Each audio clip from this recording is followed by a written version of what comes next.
Hello ladies and gentlemen, and welcome back to my channel Philosmos, where everything philosophical is discussed. Now this video is titled "Is God Necessary?" and this is a response to one of my viewers. He had a question based on a video that I did, which was titled Neuroexistentialism. So guys, if you're not familiar with that video, please check it out. I will add it in the link description, and so that you can understand the context of this particular video. So he had two concerns and two questions. The first one was, why do we need to ascribe God behind the structures of existence? Why not just call it the universe? And the second one, but which was actually the most essential question, was how a free will skeptic society would look and whether or not the society would require any religion. So great question, Mike Jones. Thank you very much for that. So let's get straight into it. So, is God necessary? The way I'd like to approach the situation is from the point of view of perception, right? In the context of being a human being. So, perceptions drive actions and behaviors, okay? So, we are continuously holding perceptions about ourselves and about the world around us. So God is necessary from this lens, and let me explain why. So if you spend time with an individual or individuals that see you as belligerent, that see you as a person that cannot contribute anything good to society, then if you chronically spend time with that individual or individuals, you will see yourself, or not even see yourself, it'll be unconscious. Your actions and your behaviors will tend to mold themselves in accordance to their perceptions.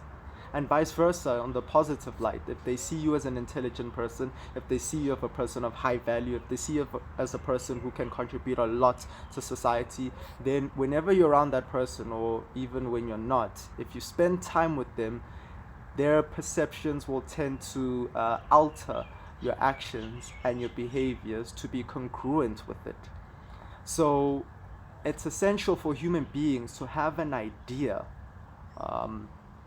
of infinite potential that we can all share, that is common to all of us, so that we all have something to strive to and to attain.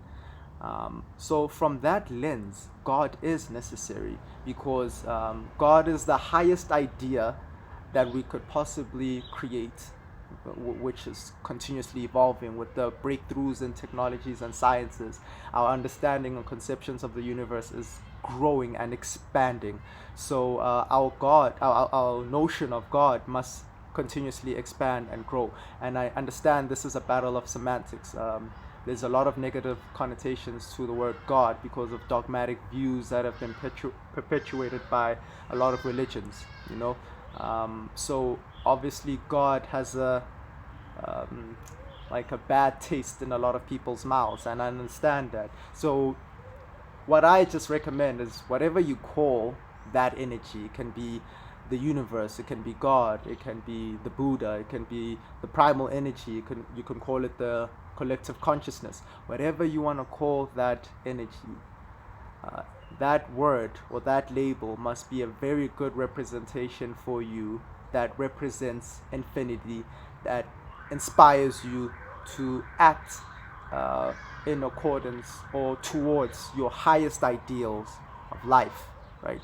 So if God does not sound very good to you, if God has like a negative association and connotations attached to it, then you can call it something else. But it is essential that we all have a common idea of this infinite potential and this intelligent energy, so that we can have something to strive to, so that we can perceive each other in that way. Because essentially, if we studied this matter, we would realize that the universe is God. So once we understand the nature of the universe, we are getting into like a pry into the nature of God. And everything in the universe is interconnected, and we are interconnected with every other human being. So it's important that we see each other in the highest possible light, because if we do that, if we hold each other on the highest perception that we could possibly hold, then we will naturally tend to live up to it and express this infinite potential and this infinite intelligence in our day-to-day existence. So it is essential that we have an idea of God, to answer that question. And the second question that you had, what will a free will skeptic society look like, and whether or not that society would require any religion. So I have a problem with this free will and determinism dispute.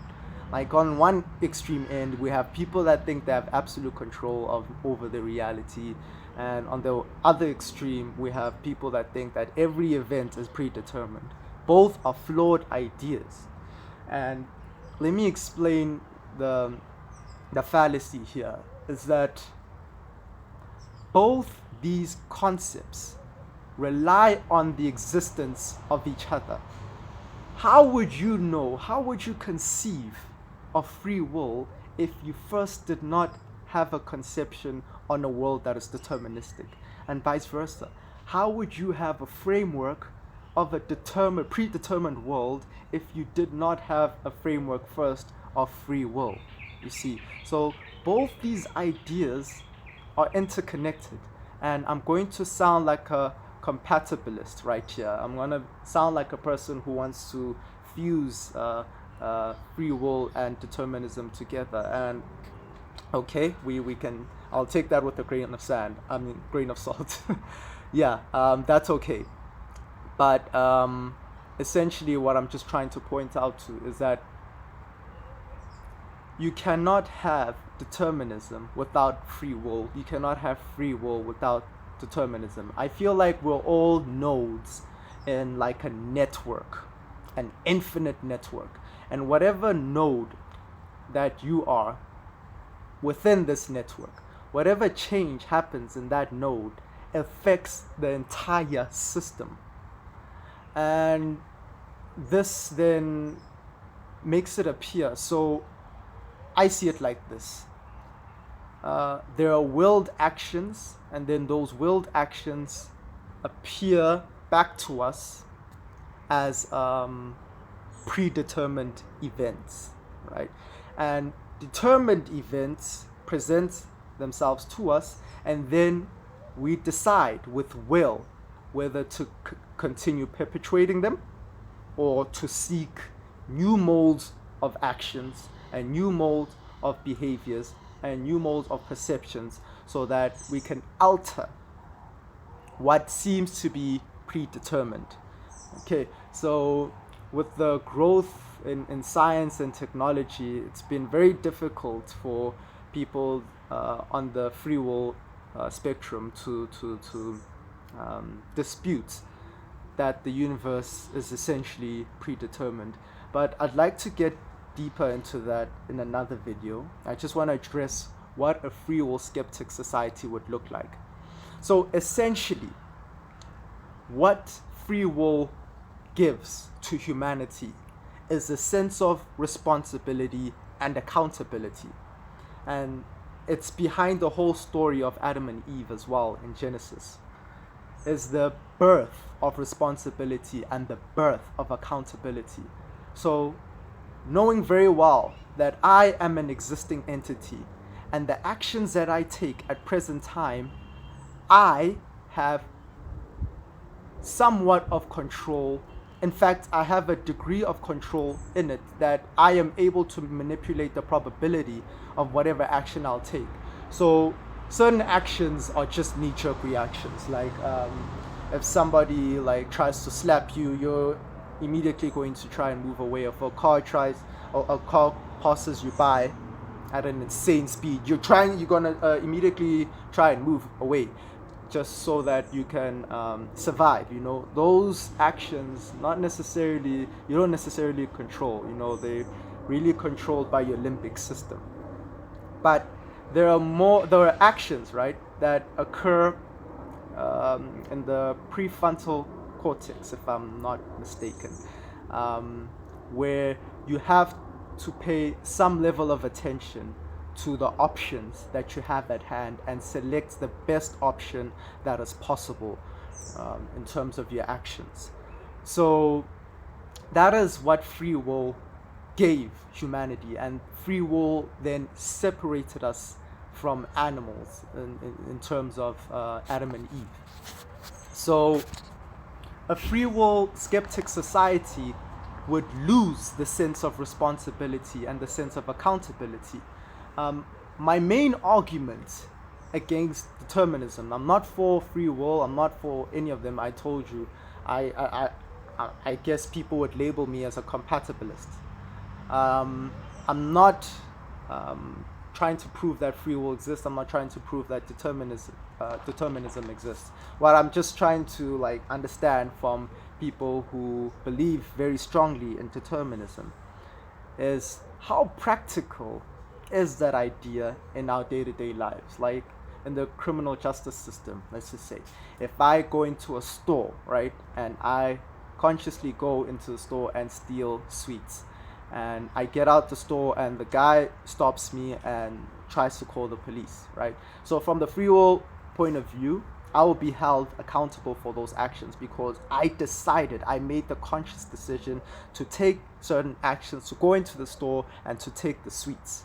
I decided that through my conscious will, understanding the laws of the country, understanding the laws of, just understanding every essential thing, that it is wrong to steal from the store, right? So the second example, I go into the store and I steal, and I walk out and the man tries to stop me, and then he calls the police, and I say, why are you calling the police? I'm not responsible for these actions. Or let's just say I get to court and my main argument is I'm not responsible for my actions. My actions are not determined by me. In fact, they are determined by forces that I cannot control. My neurological pathways are wired in such a way that there was nothing I could do. I was compelled, I was driven to take those sweets. Not practical at all. So I think a free will skeptic society could tend to disintegrate into chaos. Why I say that? Because it's a sense of nihilism, and a nihilism that has no sense of direction. Nihilism is okay, right?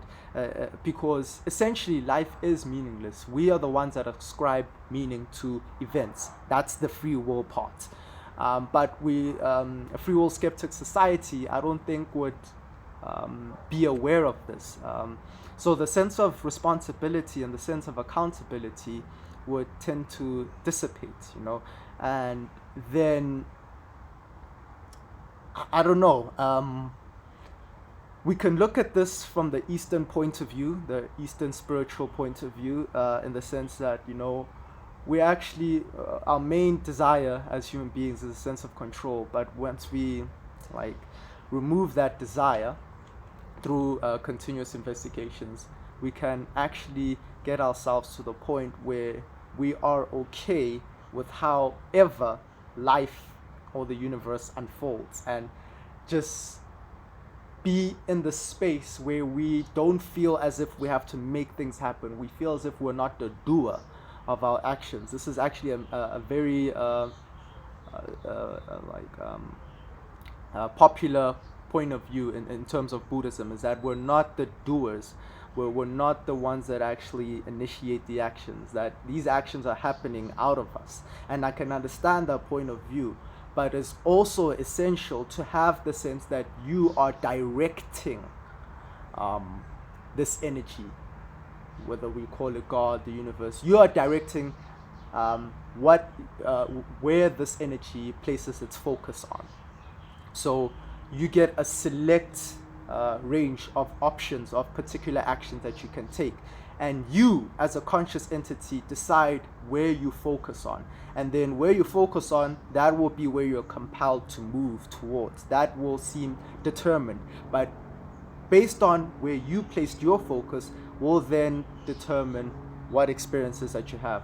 Don't want to ramble on that too much, but I just want to paint that picture of society looking uh, in terms of society being a society that is skeptical of like free will. We would lose a sense of responsibility and would lose a sense of control and would lose a sense of like meaning, because meaning is actually derived from like routines and rituals that you do on a day-to-day basis, which requires a sense of will.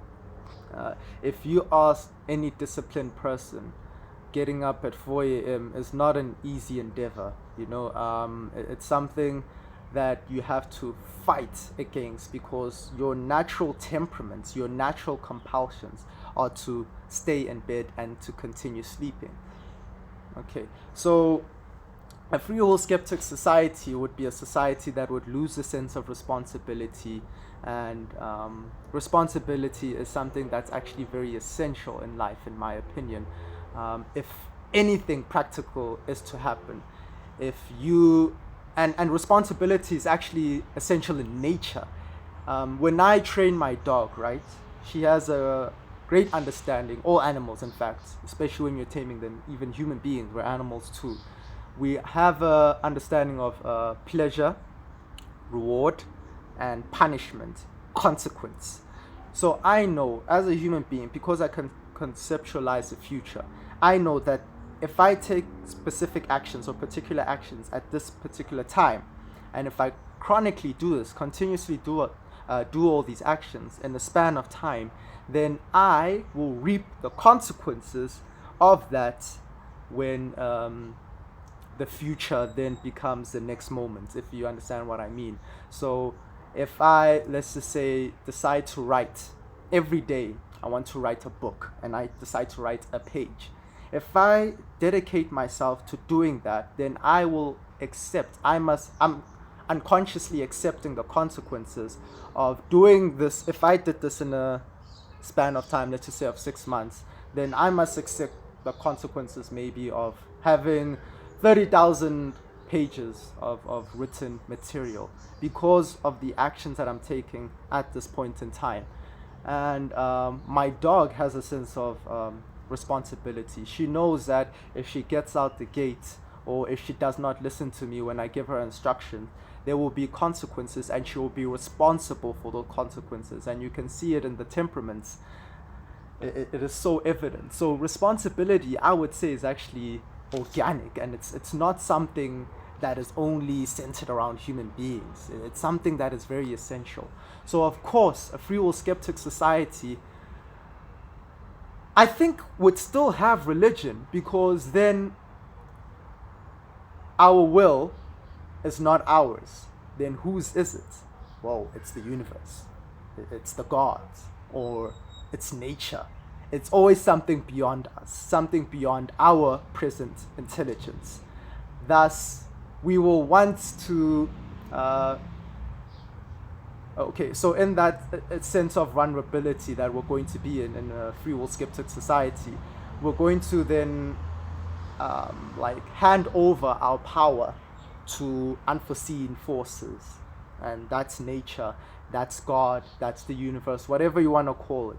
We're going to hand it over to unforeseen forces, and we're going to allow fate to then dictate our actions.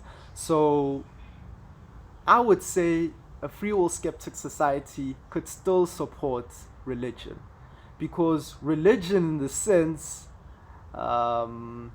when we actually study it in terms of like God is already omniscient. He knows everything. He's omnipotent. Like he has infinite knowledge. So God already knows the decision that you're going to make. So we can like ascribe that and say the universe already knows what you're going to do already. And that then takes away the free will component to it. Now, of course, the universe has at bay all the infinite potential actions that you could possibly take. There is no action that you could take that is not available within the domain of the universe. So what I mean is that every possible action that you could take, the universe already contains. Thus, it is determined in that sense, but then you decide which course of action to take to experience the determined world. So I'm rambling on that again, but I just think, to answer that question, I do think a free will skeptic society could still support religion, because religion is trusting and surrendering your will, right, your control, to something beyond yourself. So if we're a free will skeptic society, then you can only imagine that we're going to surrender our control to fate, to nature, to whatever it is, and we're going to negate the sense of responsibility that is such an essential component in life. So Mike Jones, I hope that answers your question. So guys, please like this video, please share this video, and please subscribe to my channel. And to end it off, as I always end it off, for those who seek no more, for in the present we find it all. Thank you very much, guys.